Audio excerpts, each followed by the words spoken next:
Assalamualaikum warahmatullahi wabarakatuh. Di sini saya Rosalia Navitasari dengan NIM 87 sedang berada di Masjid Jami Nur Ngangu. Di sini saya akan menjelaskan mengenai hubungan Masjid Nur Ngangu ini dengan hubungan Sunan Kudus. Halo teman-teman, hari ini kita akan mengeksplor Masjid Jami Nur Ngangu Wali yang berlokasikan di Kelurahan Kramat, Kecamatan Kota, Kabupaten Kudus. Konon, masjid ini menjadi saksi penyebaran Islam pertama kali di Kota Kudus. Masjid Ngangu Wali ini disebut-sebut masjid pertama yang dibangun oleh Sunan Kudus atau Ja'far Shodiq di wilayah Kota Kretek. Yuk kita lihat apa saja sih di dalam masjid ini. Kita akan melihat paling atas dari masjid ini. Paling atas ini namanya adalah mustaka. Ini adalah mahkota atap masjid yang diletakkan di puncak tertinggi dari struktur tajuk atau limasan. Di bawahnya mustaka ada genteng yang bernama sirap. Genteng ini biasanya dibuat dari tanah liat dan dipasang dengan menggunakan teknik tradisional.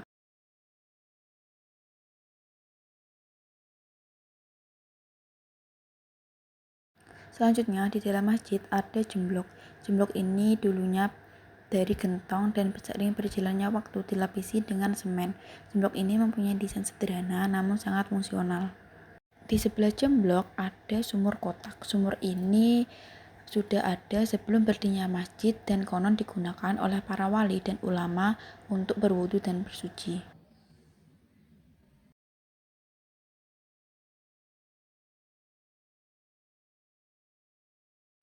Ini dia bagian paling ikonik dari masjid-masjid tradisional Jawa, yaitu Soko Guru.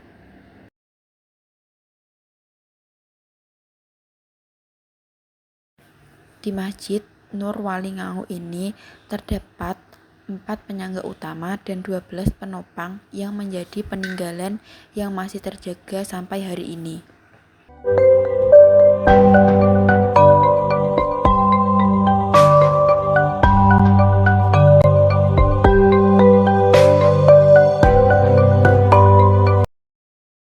Nah, selanjutnya ada mihrab. Mihrab di Masjid Nur Wali ini masih mempertahankan desain klasik. Menurut penuturan Pak Rohmat, belum ada loh yang dapat memecahkan aksara tersebut.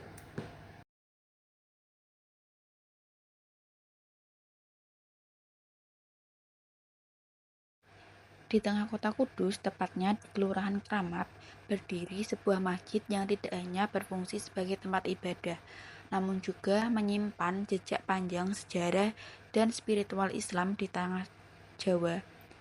Masjid ini yaitu Masjid Jami Nur Ngangu Wali.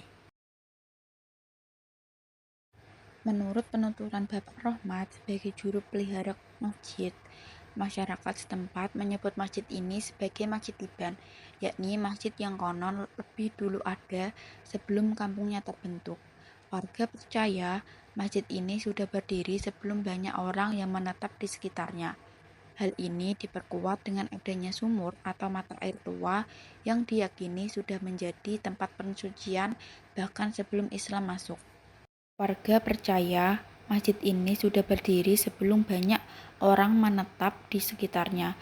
Hal ini diperkuat dengan adanya sumur atau mata air tua yang diyakini sudah menjadi tempat pensucian bahkan sebelum Islam masuk. Sebagian masyarakat juga percaya bahwa Mbah Telingsing atau seorang tokoh lokal yang dianggap keturunan Tionghoa atau dari garis Brawijaya memiliki hubungan erat dengan masjid ini. Bahkan diyakini pernah bertemu langsung dengan Sunan Kudus di tempat ini. Karena keberadaan mata air tersebut, tempat ini dianggap suci dan cocok dijadikan lokasi pembangunan masjid. Di dalam kompleks masjid ini terdapat sumur tua yang memiliki nilai penting. Airnya dulu digunakan untuk menyuplai kebutuhan warga dan dipercaya tidak pernah kering selama lebih dari 40 tahun. Beberapa orang percaya air sumur ini juga memiliki khasiat penyembuhan.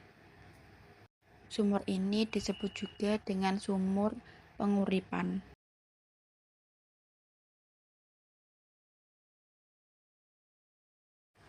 Sebelum Islam masuk, kawasan ini dikenal sebagai tempat bagi praktik-praktik kepercayaan lokal. Diceritakan bahwa tempat masjid ini dulunya adalah lokasi persembahan atau tumbal. Namun, setelah Sunan Kudus datang, akhirnya menolak ikut dalam ritual tersebut. Tempat ini dihancurkan dengan petir sebagai bentuk pembersihan spiritual. Kemudian dibangunlah masjid di atasnya. Pintu masjid pun disebutkan memiliki filosofi pengingat untuk selalu mengingat Tuhan. Mustaka berbentuk tipis seperti makam dari era Majapahit. Namun ada juga bagian yang berbentuk bulat seperti simbol keturunan Arab Syahid.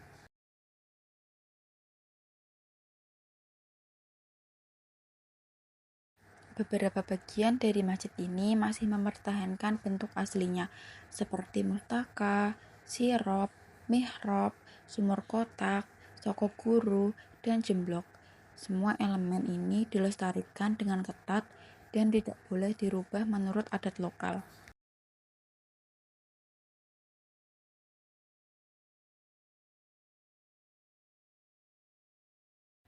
Masjid Nganguk Wali ini menjadi contoh bagaimana dakwah Islam di Jawa tidak pernah memaksakan perubahan secara drastis, melainkan melalui pendekatan budaya, spiritual, dan penghormatan terhadap nilai-nilai lokal.